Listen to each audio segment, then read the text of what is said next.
anjos.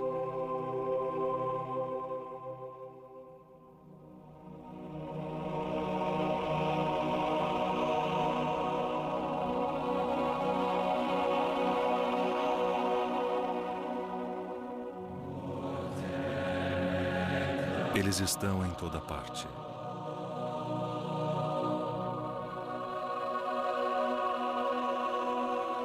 Eles estão à nossa volta.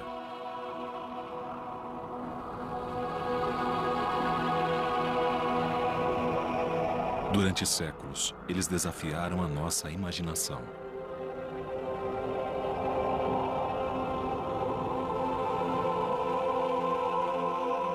Eles são guardiões que nos protegem e nos aconselham. São também mensageiros que trazem notícias.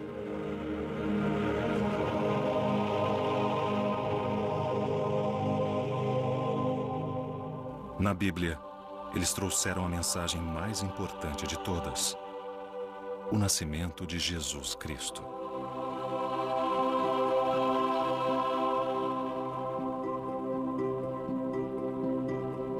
Eles são a decoração de Natal mais conhecida de todas.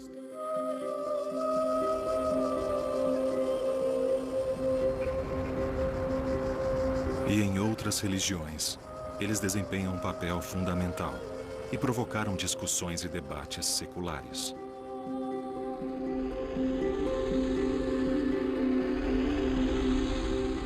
Estão enraizados nas culturas e civilizações antigas.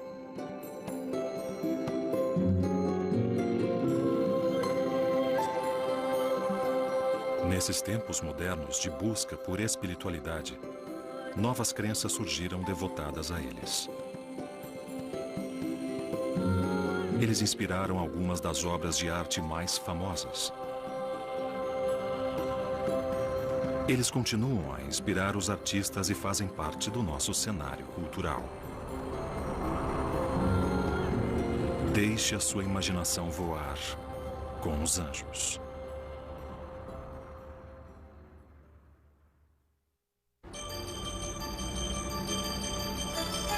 Vamos começar com o conhecido. A representação mais familiar dos anjos surge no Natal. Eles ficam expostos em todos os lugares, nas lojas, nos cartões. As crianças os adoram. Os anjos decoram as nossas casas e as nossas árvores de Natal. Uma atividade típica de Natal nas escolas nos apresenta uma clássica imagem de anjos vestidos de branco, com a auréola balançando e um par de asas de papelão feito em casa por mães corujas. Para muitas crianças, essa é a introdução à história de Cristo. E os anjos estão lá desde o começo.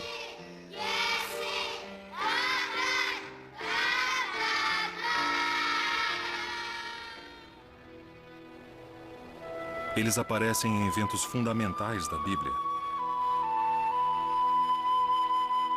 O anjo Gabriel leva a mensagem da Imaculada Conceição a Maria. Um anjo diz aos pastores que Jesus nasceu.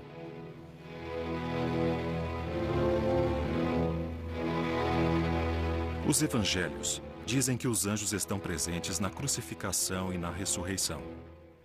Eles permeiam a história de Jesus na Terra.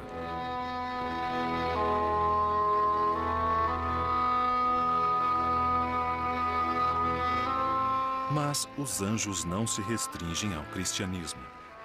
Eles são encontrados em outras culturas e religiões. Os deuses e os espíritos das primeiras civilizações são frequentemente retratados com características não humanas, como animais, com chifres e asas.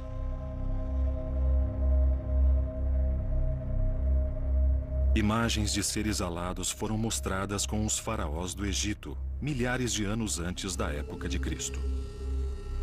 Espíritos alados representam o outro mundo, a passagem desta vida para a morte, e assim eles enfeitam as tumbas egípcias. Nós já vimos seu simbolismo e função decorativa. Das antigas civilizações do Egito e do Oriente, eles passaram para outras culturas. No universo greco-romano, as representações de seres alados alçaram voo. A cultura greco-romana era repleta de figuras semidivinas que se assemelhavam, pelo menos à primeira vista, aos nossos conhecidos anjos. Nike, o símbolo alado da vitória. Eros, a criança alada com arco e flecha. Quem é Hermes, o mensageiro alado da mitologia grega, senão um anjo com sapatos voadores?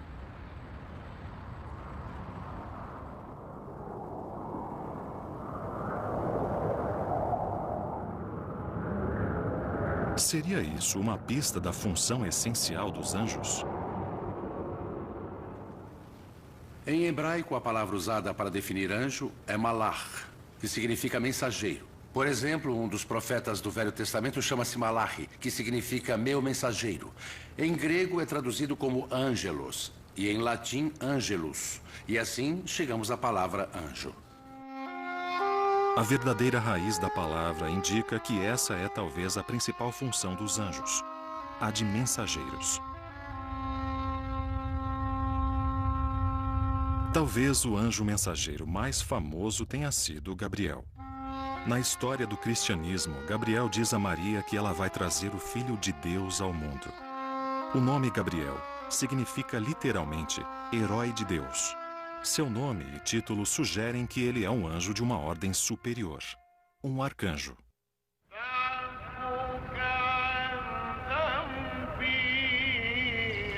Mas o anjo Gabriel não se restringe à Bíblia. Gabriel, ou Gíbrio, aparece para Maomé. Maomé estava meditando numa caverna quando Gíbrio apareceu e pronunciou a palavra Iqra, pedindo que ele pregasse. Então recitou para ele os versos do Corão, o livro sagrado do islamismo. Aqui também Gabriel é encarregado de levar a palavra de Deus, unindo o céu e a terra. Na antiguidade, as pessoas acreditavam que o mundo era dividido em 3 partes. O inferno embaixo, a terra no meio e o céu em cima. E era lá que ficava o mundo invisível, o reino de Deus, o paraíso. Quando eles olhavam para o céu, pensavam no mundo invisível, um mundo cheio de seres, de espíritos. E esses espíritos vinham nos visitar. Eles ficavam à nossa volta, assim como no céu. Durante a Idade Média, estabeleceu-se uma intricada hierarquia no paraíso. Ela foi representada em pinturas detalhadas e em vitrais. A relação que os anjos mantinham com Deus determinava sua hierarquia no reino dos céus. Esse modelo surgiu não dos livros sagrados, mas dos textos do monge sírio do século V, Pseudo Dionísio, o Areopagita. Ele dividiu os anjos em 9 categorias e os classificou de acordo com sua importância. Em sua hierarquia divina, os anjos mais altos são serafins e querubins. Estão mais próximos de Deus e existem apenas para venerá-lo. Então vêm as virtudes, que realizam os milagres. Os tronos trazem justiça. As dominações ministram o paraíso. As potestades protegem a humanidade do mal. Enquanto os principados se preocupam com o bem-estar das nações. E, finalmente, os arcanjos e os anjos, que agora aparecem lá embaixo, como guias e mensageiros dos seres humanos.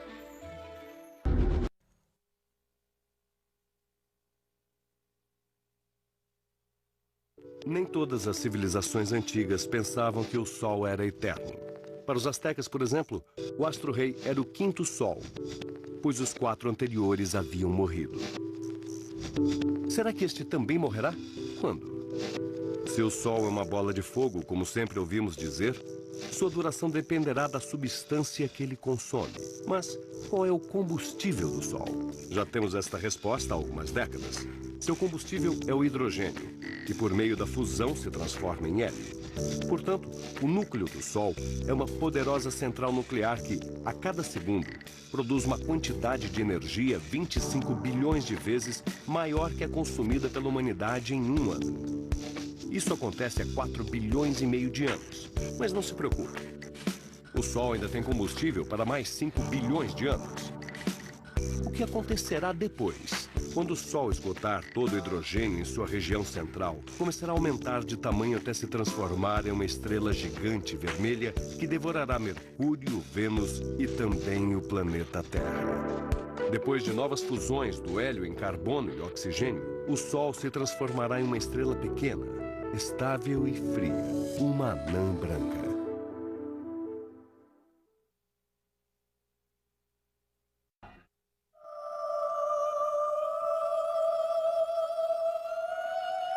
A obsessão e a fixação pela natureza e ordem do paraíso e seus anjos atravessaram os séculos. Ao chegar ao auge durante a Idade Média, esta visão do paraíso foi colocada em questão. Seguindo Dionísio, nós chegamos a Tomás de Aquino, que viveu no século XIII. Ele era um frade dominicano que escreveu sobre os anjos. Ele ficou conhecido como Doutor Angélico, e em sua obra encontramos tudo o que queremos saber sobre os anjos. Mas temos medo de perguntar: os anjos comem?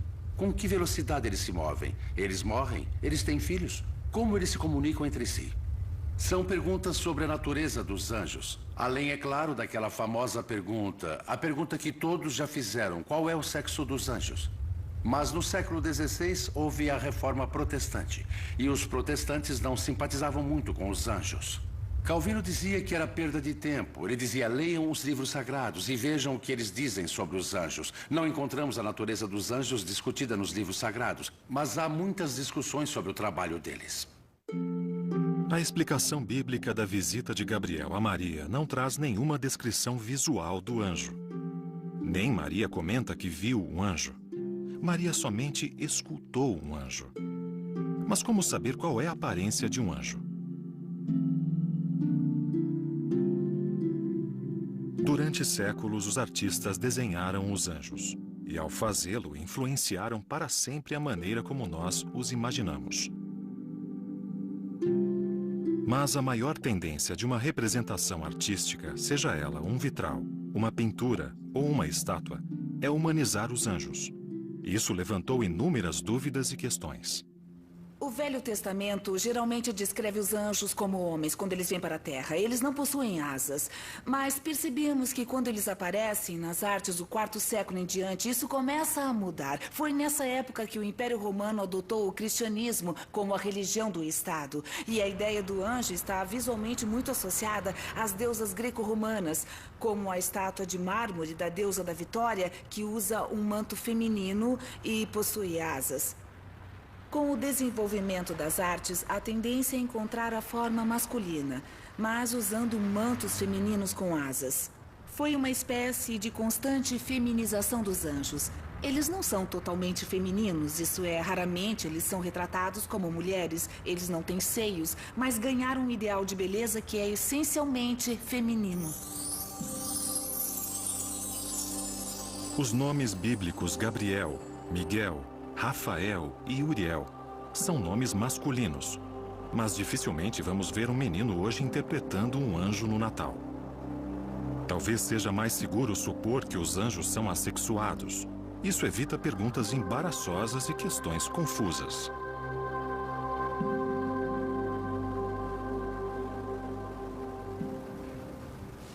Espírito Santo, nós pedimos seu amor, sua luz. Atualmente, os anjos não se restringem mais a religiões organizadas. Pedimos que o ambiente fique repleto de anjos. Em alguns casos, eles ultrapassaram fronteiras da religião. Reuniões sobre anjos propiciam uma nova forma de crença. Sintam seu perfume. Mas, acima de tudo, saibam que eles estão aqui. Alguns são desprezados pela espiritualidade moderna. Mas existem inúmeras histórias de salvações pelos anjos da guarda, conselhos e intervenções. Todo mundo precisa conversar com seu anjo.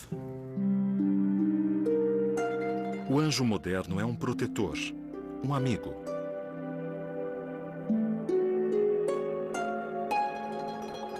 Novas crenças produziram uma indústria própria.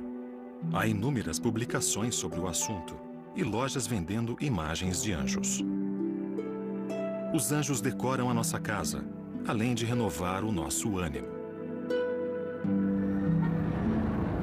Nos Estados Unidos se encontra a Cidade dos Anjos, Los Angeles, e lá a angelologia atingiu o apogeu.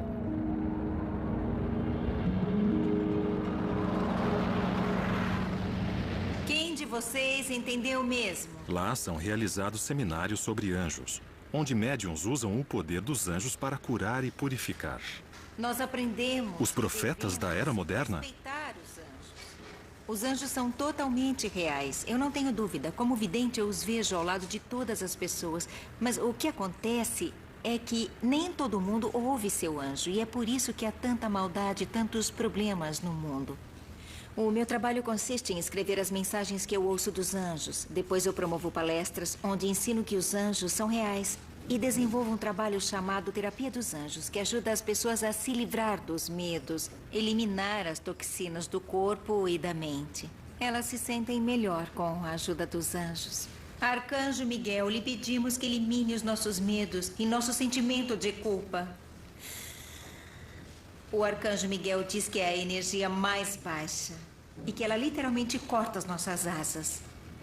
Acabou me trazendo paz. E saber que eu posso seguir a minha vida recebendo consolo e orientação divina de Deus e de todos os anjos também. É uma forma maravilhosa de viver, ter anjos na nossa vida. Peça gentilmente ao seu terceiro olho para se abrir, despertar e enxergar o amor. Tudo que recebemos é perfeito, abençoado, lindo. A ideia da proteção de Deus é muito antiga. Os gregos acreditavam que toda pessoa, ao nascer, recebia um anjo protetor para o resto da vida. Os romanos acreditavam que toda mulher tinha um anjo da guarda chamado Juno, e todo homem, um anjo chamado Gênio. Na tradição judaica, toda pessoa é acompanhada durante a vida por dois anjos. Um anjo bom, para guiá-las, e um anjo mau para tentá-las.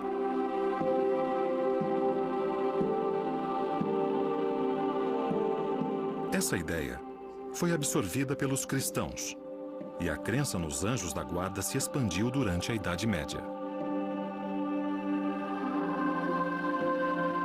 Hoje em dia, as crianças católicas ainda são ensinadas a rezar para o seu anjo da guarda.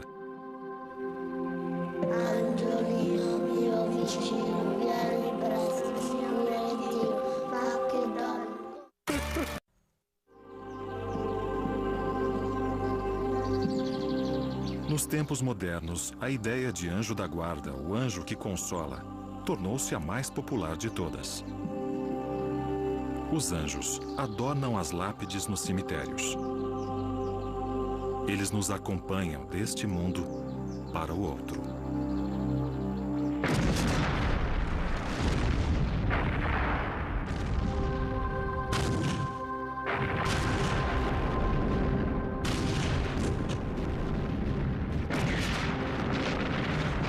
Guerra. E o desejo de acreditar em uma força protetora está mais presente do que nunca. Certamente não é coincidência que as enfermeiras dos campos de batalha na Segunda Guerra Mundial eram conhecidas como anjos de misericórdia. Mas os conflitos angelicais de natureza sobrenatural também não tiveram precedentes. As cicatrizes da batalha ainda persistem, lembranças extremamente vivas de um passado de horrores.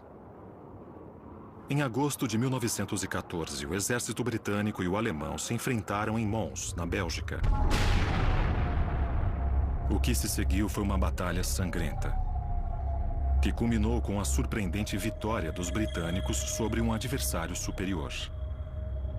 Eles estavam fadados a perder. Quase imediatamente, começam a circular os rumores Teria sido algum tipo de intervenção divina? Na Inglaterra, a imprensa explorou a história da vitória. Houve relatos de visões de anjos, um salvador das tropas.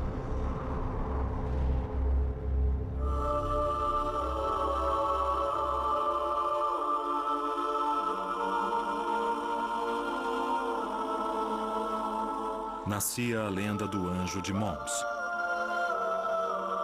Foi um milagre? Um sinal da intervenção divina a favor dos aliados? Ou a verdade deu espaço para os mitos? A fé muitas vezes é mais forte que o fato.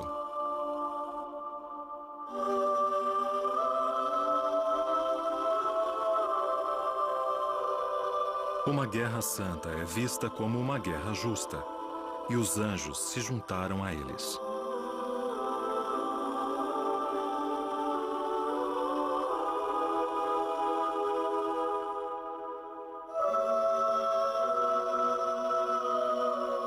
E liderando os exércitos divinos, encontramos um general em particular, o arcanjo Miguel. Seu nome significa aquele como Deus. E esse nome foi um brado aos céus na batalha entre o bem e o mal. Foi adotado por muitos como um símbolo.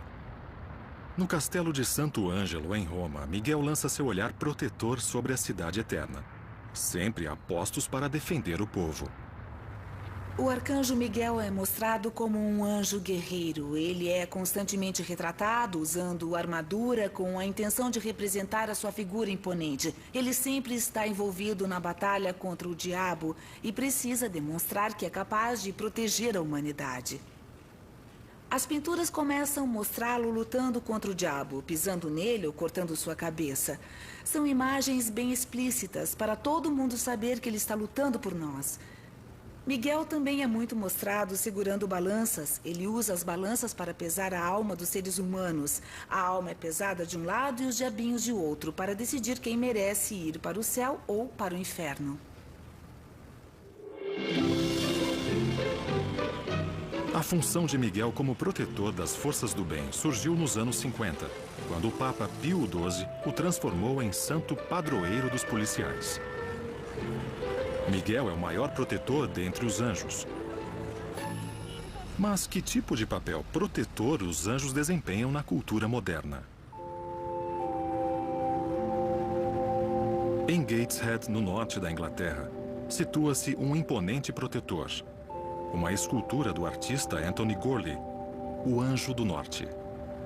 No norte da Inglaterra existe muita renovação. Tem sido assim há décadas. Eu acredito que podemos considerar o anjo como o maior símbolo desse renascimento. A população da região tem muito carinho por ele. É simbólico. Ele pode ser visto quando chegamos de trem ou mesmo de carro. E a cidade quer que ele represente um sinal de boas-vindas a Gateshead, a Tyneside e ao norte da Inglaterra. O interessante é que se a gente pedisse a uma criança daqui para desenhar um anjo há 10 anos, provavelmente ele desenharia um anjo com asas abertas. Hoje elas desenham um anjo com asas de aço. Portanto, houve uma mudança na imagem tradicional.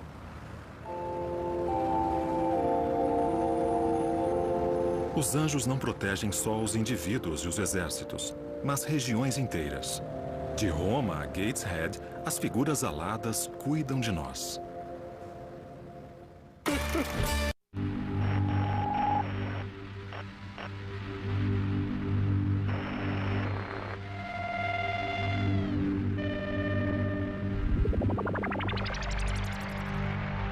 Desaparecer de um lugar e aparecer no mesmo instante em outro sempre foi uma velha fantasia da humanidade, alimentada pelo cinema e pela TV.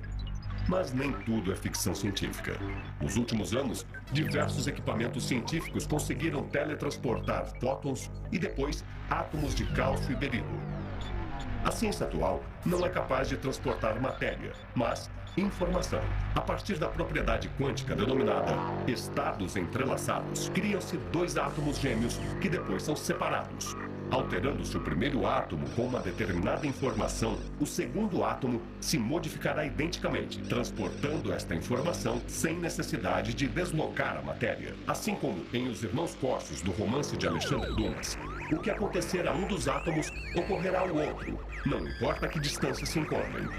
Tamanha capacidade de tráfego exigirá que os computadores quânticos trabalhem a velocidades inimagináveis, transformando nossos atuais supercomputadores em peças de museu. Podemos teletransportar também nosso pensamento? Esta incrível ideia?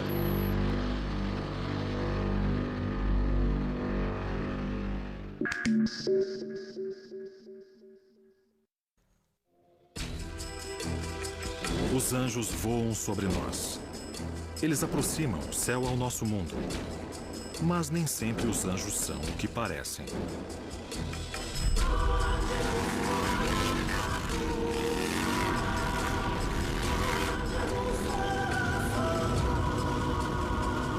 Os jovens soldados americanos que voltaram da Segunda Guerra Mundial criaram um dos mais famosos clubes do mundo. Somos parte da sociedade, só que não nos encaixamos no resto da sociedade, na cultura vigente. Em qualquer lugar deste planeta há um submundo. Quando os veteranos voltaram da Segunda Guerra Mundial, aqueles que participaram de bombardeios e os paraquedistas se sentiram meio deslocados, sentindo que não se encaixavam mais. Não dava para continuar com a camaradagem, a fraternidade que eles desenvolveram durante as missões na Europa. Isso acontece com todo mundo que passa por algum período de sua existência em que a vida parece que não tem nenhum valor. Naquele tempo, ninguém sabia lidar com esse problema. Hoje em dia, existem os psicólogos que fornecem todo tipo de teorias. Mas esses homens foram muito corajosos e patriotas. Foi a rebeldia que, a princípio, me levou a criar o Hells Angels, os Anjos do Inferno. Nós fomos bombardeados, jogaram granadas na nossa direção, lutamos armados nas ruas, fomos processados tanto pelo governo estadual como pelo federal. E tudo começou como uma grande explosão. O nome do clube já diz tudo.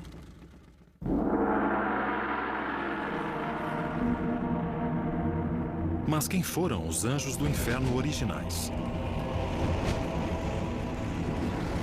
O conceito de anjo caído é baseado na Sagrada Escritura. A primeira carta de Pedro fala de Deus punindo alguns anjos zombeteiros, mandando-os para o inferno. Há uma tradição que diz que os anjos tiveram relacionamentos com os humanos e isso desagradou a Deus. Isaías conta a história da queda de Lúcifer. Lúcifer era um anjo bom, portador da luz, é o significado desse nome. Mas por ter desobedecido a Deus e se tornado orgulhoso, a soberba foi o problema, ele queria ser tão bom quanto Deus, ele foi expulso do céu. O principal anjo do inferno, obviamente, é o diabo. Acredita-se que esse nome derive das palavras gregas que significam expulso e espírito, diabólico e demônio. Na Bíblia, o diabo é retratado como serpente ou dragão, o líder de todos os anjos caídos. Ele tentou Adão e Eva, e mais tarde o próprio Cristo. No Corão, ele é mais conhecido como Al-Shaitan, o clássico sedutor. Através de representações visuais assustadoras, o diabo ou anjo caído mexe com nossa imaginação. A maneira mais fácil que os artistas encontram para estabelecer a diferença entre o anjo bom e o anjo mau é muito simples. É um truque bem simples. Eles mudam as cores, colocam chifres, olhos salientes e às vezes uma cauda. Imediatamente a figura se torna diabólica e sinistra. Os demônios invocam terror e medo. Mas os anjos bons podem ser tão assustadores quanto os maus. Os anjos podem ser assustadores. Martinho Lutero, por exemplo, rezava para nunca se encontrar com um anjo. E quando lemos as histórias da Bíblia, podemos entender isso. Quando Jacó viu a escada que vinha do céu para a terra, com anjos subindo e descendo por ela, ele ficou apavorado e disse que aquele lugar era assustador. Deve ser a casa de Deus, mas transmite medo. Quando as mulheres visitaram a sepultura de Cristo depois da ressurreição e a encontraram vazia, com anjos tomando conta dela, a primeira coisa que o anjo falou para as mulheres foi: não fiquem com medo. Há um motivo para as pessoas sentirem medo dos anjos. Eles nem sempre trazem boas notícias. Eles podem ser assustadores. Os anjos podem ser bons e podem ser maus.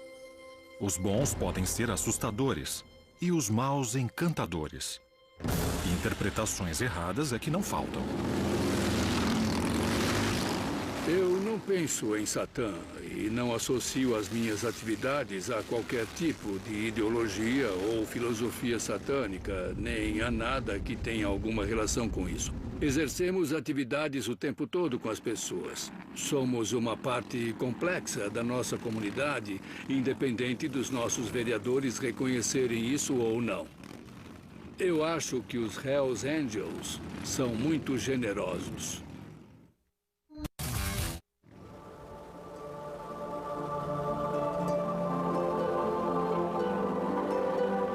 Os anjos são um produto da imaginação teológica, da imaginação cultural, da imaginação mítica e da imaginação artística. Tudo combinado em uma rica mistura. Existem anjos com 4 cabeças, 6 asas e múltiplos olhos. Além, é claro, da imagem mais constante e conhecida de todas, o anjo de rosto gracioso e infantil. Eles decoram cartões de Natal e, atualmente, até cartões de Dia dos Namorados. Essas criancinhas perfeitas do renascimento romântico frequentemente são retratadas como jovens alados, que acertam o coração dos casais apaixonados. Durante a Renascença, os anjos eram frequentemente representados como crianças. Todos os artistas se esforçavam para criar imagens com um ideal de beleza, e as crianças eram vistas como a personificação da perfeição física. Proporcionalmente, eram perfeitas para representar esse ideal de beleza. Os músculos, por exemplo, eram menos proeminentes. Os artistas conseguiam obter efeitos delicados com luz e sombra. Além disso, as crianças representam a síntese da inocência e da ternura em harmonia com a iconografia dos anjos.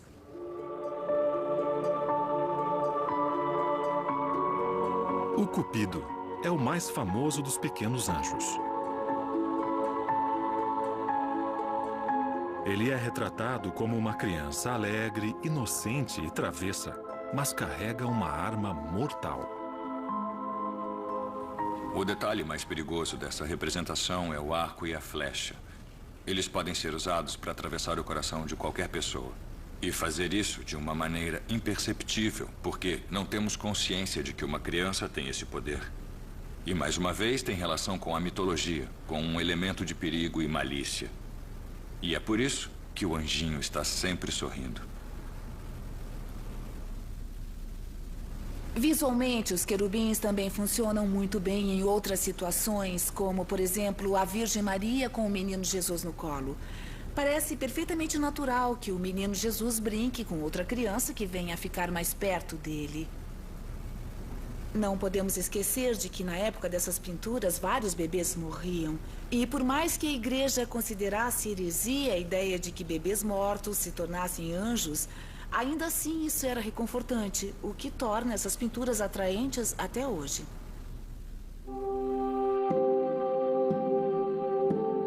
Os anjinhos são, na verdade, querubins, a segunda classe mais alta dos anjos. Nas Sagradas Escrituras, eles receberam a missão de guardar o jardim do Éden depois que Adão e Eva foram expulsos, algo nada próprio para crianças. Os querubins e serafins frequentemente eram mostrados com 1, 2 ou 3 pares de asas. Mas os artistas enfeitaram e adaptaram à vontade a forma, a função e os tipos de anjos. Os artistas relegaram aos querubins a condição de enfeites decorativos e bonitos.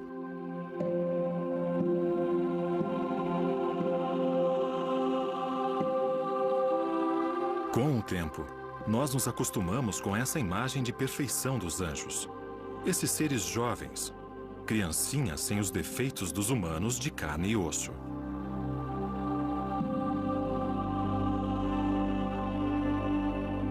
Essa imagem atingiu o auge da sublime graça na era do Renascimento.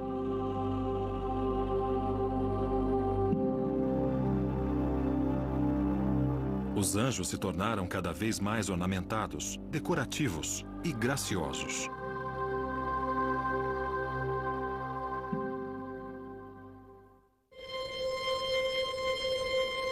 Os anjos desempenham inúmeras funções e assumem várias identidades. Sejam os seres delicados de Caravaggio ou o Anjo do Norte de Anthony Golly, uma coisa eles têm em comum: as asas.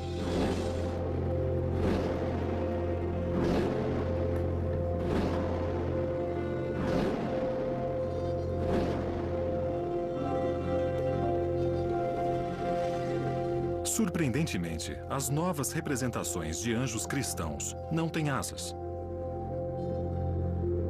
Essas imagens são das catacumbas de Roma, datadas do século II depois de Cristo. Havia poucas maneiras de identificar estas imagens como anjos. Só a partir do século V, os anjos cristãos começaram a ser representados com asas. E desde então, raramente são retratados sem elas. Eu acho que os anjos possuem asas por dois motivos. O primeiro é que para nós, observadores, é mais fácil reconhecê-los como anjos. Quando são descritos na Bíblia, nem sempre fica muito claro para as pessoas que os personagens estão interagindo com anjos, mas quando temos representações visuais dessas histórias, queremos saber quem é mortal e quem é anjo, e as asas ajudam a deixar isso bem claro. Em segundo lugar, através das asas, os artistas podem soltar totalmente a imaginação. Elas podem ser naturalistas e parecer asas de aves, ou podem ser onduladas e soltas em criações extraordinárias. Acho que os artistas adoram anjos alados porque podem fantasiar à vontade.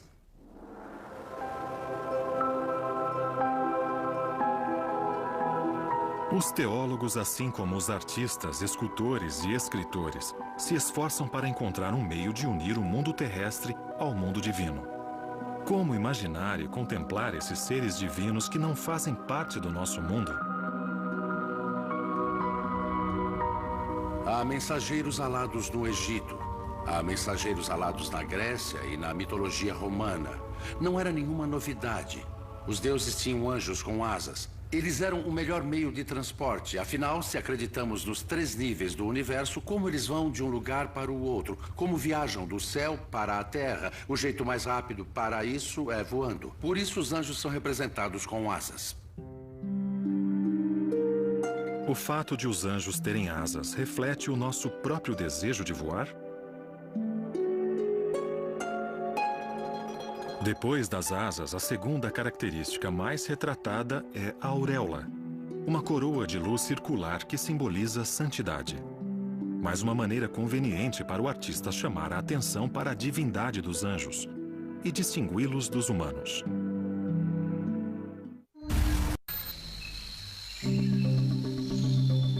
Eu sonhei que Deus estava no mar. Uma vez eu quase me afoguei, então me lembrei do sonho. Eu sabia que teria de voltar para a ilha e fazer algo para salvá-la.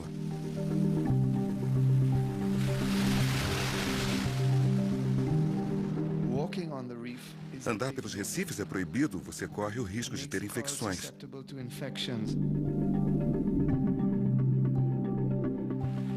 Turistas e moradores da região andam pelos recifes. Todos são culpados. É preciso ensinar a eles o significado e o valor da natureza. Não existe separação. Meu desejo e missão é salvar o planeta, dando pequenos passos.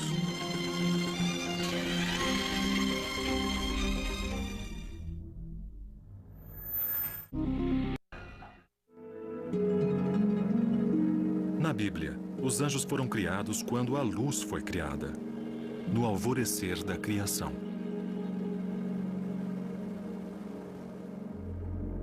Itália, o berço do Renascimento. E os anjos estão em toda parte.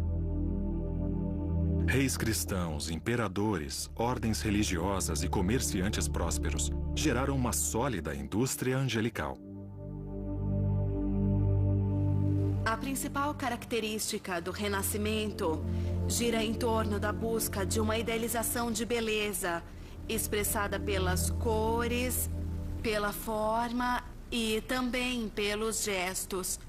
Elas estão presentes nas obras de artistas importantes como Rafael, Da Vinci, Michelangelo, que se destacaram através da arquitetura, da pintura e da escultura. Esses artistas queriam retratar a beleza ideal. Eles foram incentivados também pelo renovado interesse pela era clássica. O Renascimento foi uma época em que pessoas influentes e ricas gastavam muito dinheiro na compra de quadros e obras de arte. Algumas pessoas compravam porque gostavam, mas outras compravam para se exibir e ter obras deslumbrantes para pendurar nas paredes do palácio que estavam construindo.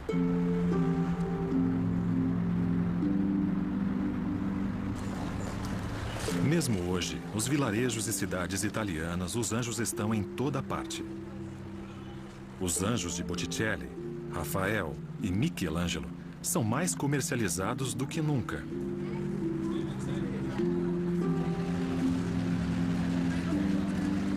Em todo o mundo, os anjos continuam a inspirar os artistas.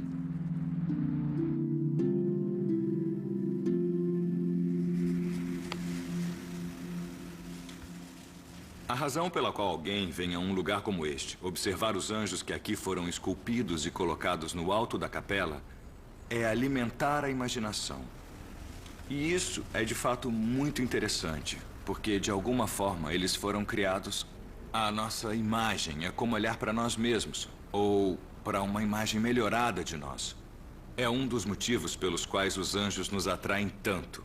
Ele é um ser humano numa condição mais idealizada que a nossa. Talvez hoje em dia nós idealizemos os atletas, os modelos e os atores de cinema da mesma forma que na antiguidade as pessoas idealizavam os anjos. De certa forma, eles são mais importantes que as pessoas que veneramos.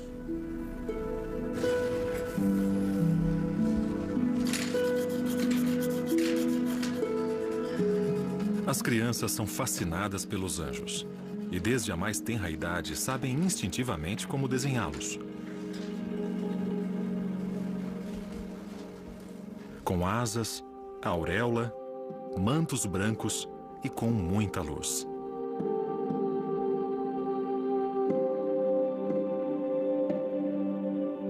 Os anjos do paraíso expressam muita alegria para os humanos na Terra.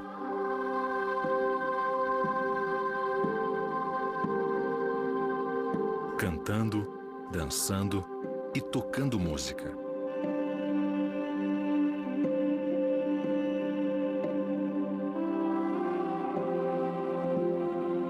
Inúmeras imagens expressam anjos em corais. A hierarquia divide os anjos em 3 corais. Mais uma vez, isso demonstra uma estrutura organizada no céu. Os corais alegres e harmoniosos dos anjos cantam glorificando a Deus em uma só voz, um único som. Os anjos tocavam os instrumentos mais conhecidos do Renascimento: o laúde, o violino, a flauta e a trombeta, todos distribuídos como parte de uma orquestra divina. A harpa talvez seja um instrumento mais associado aos anjos, mas o alaúde, um dos instrumentos considerados mais nobres, também é muito mostrado. Durante o Renascimento, esse instrumento era frequentemente usado para acompanhar a voz. Mas de quem era a voz que acompanhava os anjos? A voz de Deus. Mas assim como os anjos trazem notícias boas e ruins, a música nem sempre é algo que queremos ouvir. Dizem que Gabriel irá anunciar o juízo final, tocando uma apocalíptica trombeta. Dificilmente será um som confortante.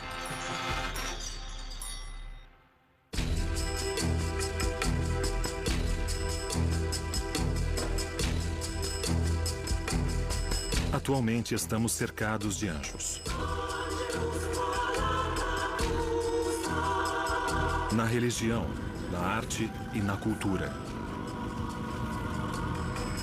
Há uma enxurrada de informações sobre eles. Sua história, sua habilidade em guiar e proteger. São inúmeras as definições, descrições, interpretações e até mesmo desavenças.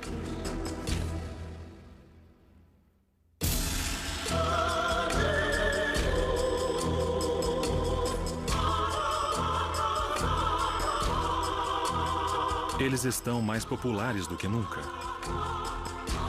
A nossa fascinação por eles não deve acabar tão cedo.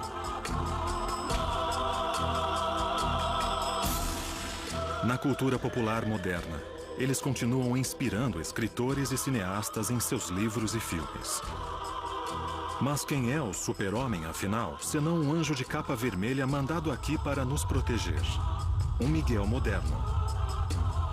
A terapia dos anjos ajudará... Os anjos agora são uma religião própria. Eles são adorados e venerados.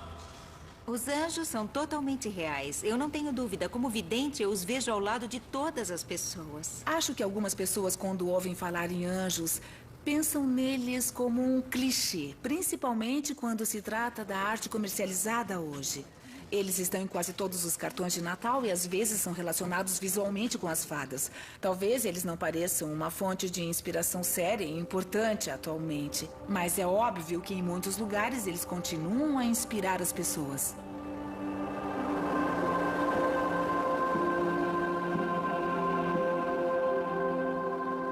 Uma pergunta permanece sem resposta.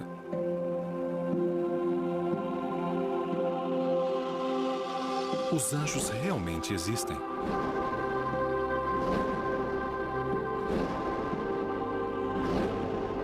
Eles existem, para quem acreditar neles.